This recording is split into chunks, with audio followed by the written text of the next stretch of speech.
Oke, halo guys, welcome back to Korea Remit bersama orang Korea yang medok.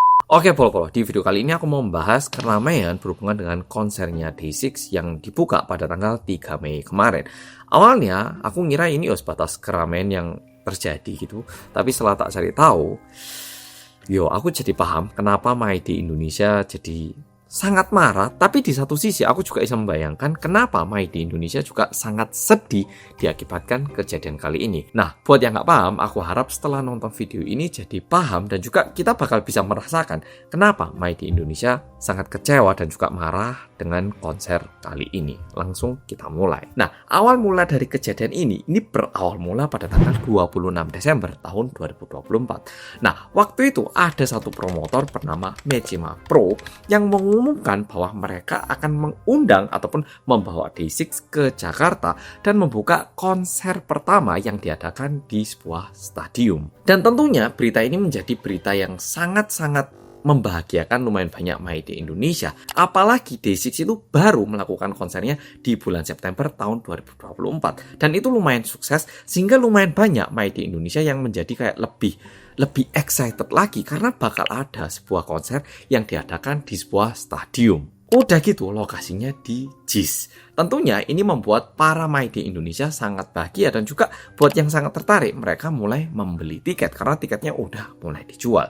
Nah, tapi tiba-tiba pada tanggal 21 Maret tahun 2025, jadi sekitar 1,5 bulan yang lalu, Mejima Pro ini membuat satu pengumuman yang bilang kalau venue-nya bakal berubah. Yang awalnya JIS menjadi Stadion Madia Gelora Bung Karno. Dan tentunya ini sangat berdampak karena kalau venue-nya pindah, tentunya seating plan juga berubah. Sehingga ini mengakibatkan para My Day Indonesia sangat kecewa dan juga cukup banyak yang minta refund. Karena kan yang nonton konsernya Day6 ini kan gak cuma dari Jakarta ya toh, ada juga yang dari luar Jakarta. Dan untuk nonton konser ini mereka udah beli tiket pesawat dan bahkan mungkin juga udah pesan tempat penginapan. Dan karena perubahan venue ini lumayan banyak My Day Indonesia yang meminta refund.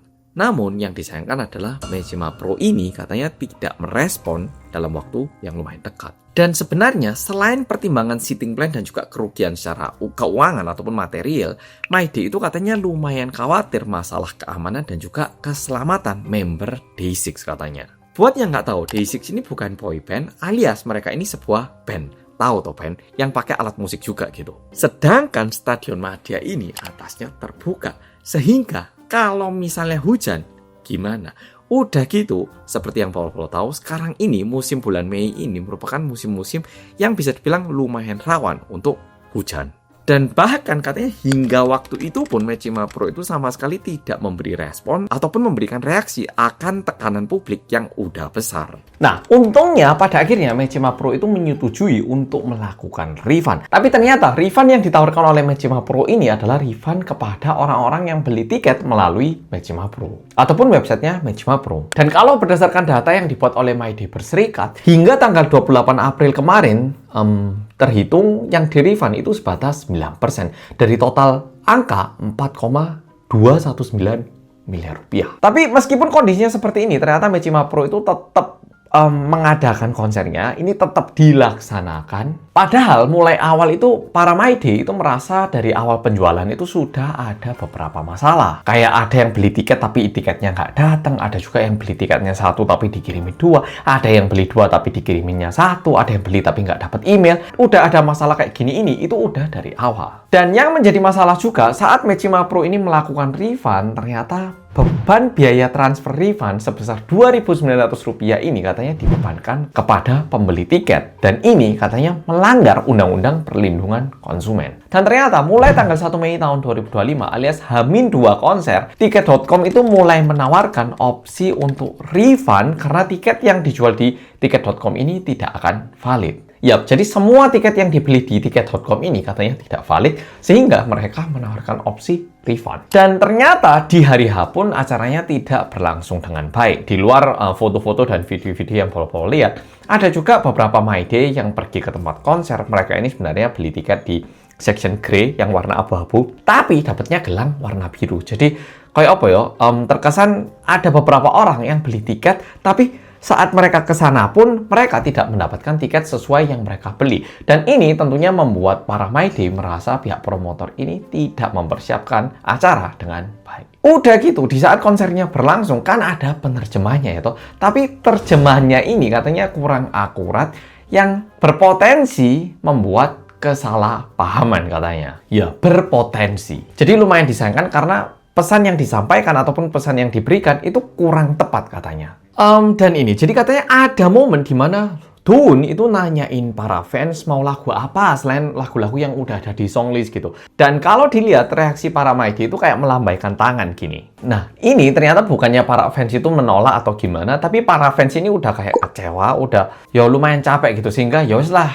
Pokoknya ya dilanjutkan sesuai alur yang udah dibuat. Jadi bukannya para Mayday ini menolak ataupun memberikan attitude yang kurang baik kepada Day6, tapi ya udah lumayan kecewa gitu. Sehingga ya udahlah pokoknya sesuai acara aja lah, sesuai acara kayak gitu.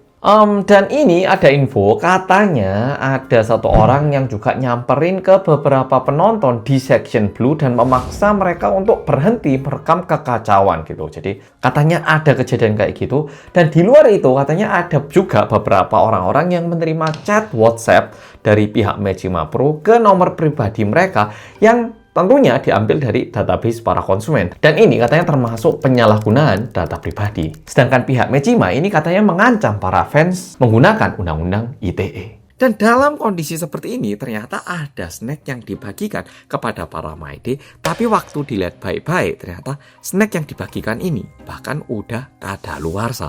Bayangkan dalam kondisi kayak gini, dibagikan snack yang kadaluarsa.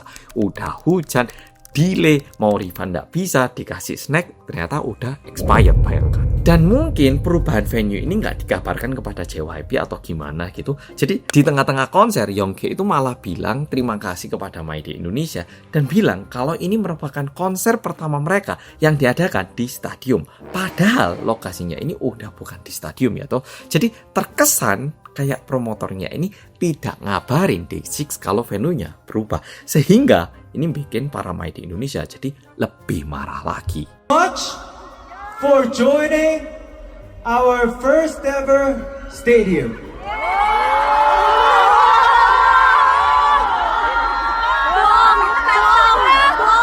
No.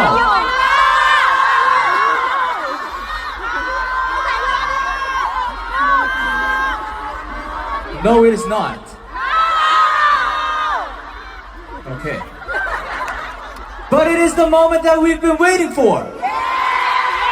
Dan di tengah keramaian ini, Mejima itu dulu bilang kalau venue-nya ini berubah dari JIS ke Stadion Madia karena JIS ini mau digunakan untuk pertandingan sepak bola gitu. Tapi setelah dicari tahu, ternyata JIS ini tidak digunakan untuk pertandingan bola, sehingga terkesan kayak dibohongi sama promotornya. Dan ada juga yang bilang kalau alasan sebenarnya kenapa venue-nya ini berubah, itu karena kalau misalnya konsernya ini diadakan di JIS, itu katanya bakal terlihat kosong, sehingga mereka ini pindah ke venue lain agar terlihat agak penuh katanya. Tapi untungnya kalau berdasarkan informasi-informasi yang beredar di Twitter, katanya orang tuanya Youngke itu datang ke konser itu sehingga para Mayday Indonesia itu berusaha menjelaskan apa yang terjadi semua ini kepada orang tuanya Youngke biar membernya Day6 itu tahu kalau para Mayday ini bukan marah ke artisnya tapi marah ke promotornya. Dan kenapa marah ke promotornya? Nah, ini yang dijelaskan ke orang tuanya Youngke. Dan tentunya yang menjelaskan ini kepada orang tuanya Youngke adalah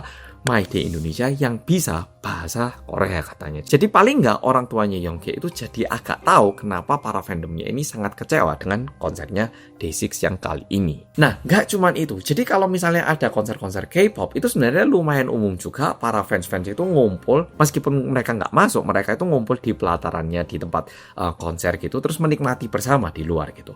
Cuman kali ini kan ada beberapa fans-fans yang pengen refund tapi nggak dapet refund ya toh. Nah, mereka ini datang ke tempat situ dan mereka itu ya berada di luar gitu dan mau minta refund. Tapi katanya promotornya ini memanggil polisi untuk mengusir fans-fans yang bahkan mau berada di pelatarannya tempat konser ini. Tapi untungnya satu berita baik yaitu katanya DPR juga mulai mengetahui masalah ini dan katanya mau memanggil pihak Mejima Pro untuk dibicarakan gitu. Tapi yang ini masih sebatas, informasinya cuma sebatas itu, jadi kita nggak tahu apakah bakal beneran dipanggil atau apakah pertanggungjawabannya juga bakal dipertanyakan, kita nggak tahu. Tapi paling nggak kayak mendapatkan notice dari DPR Indonesia. Nah, oke Polo-Polo. Jadi kejadian kali ini sampai di sini, dan setelah aku baca ini, aku juga nyoba pergi ke Instagramnya Mejima Pro. Tapi ternyata komennya ditutup. Kalau menurutku pribadi sebenarnya melebihi siapa yang salah atau gimana, yang bikin para Mai di Indonesia sangat marah adalah tidak ada jalur komunikasi.